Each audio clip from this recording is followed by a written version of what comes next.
ده المعلق محمد مصباح، ده صنايعي مبلط سيراميك. شوفوا الحلاوة واسمعوا.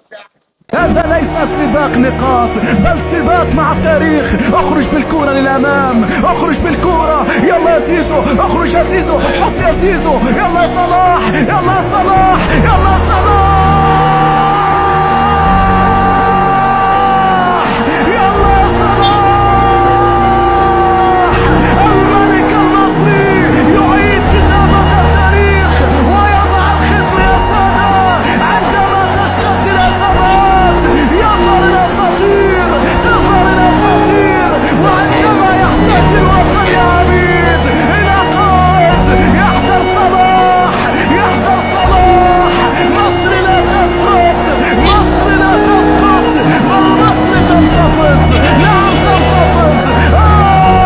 على مصر، اتدلع يا صلاح، اخرج بالكورة في الكونتر اتاك. هو لمسة صلاح، اضرب التسلل ويروح يا صلاح.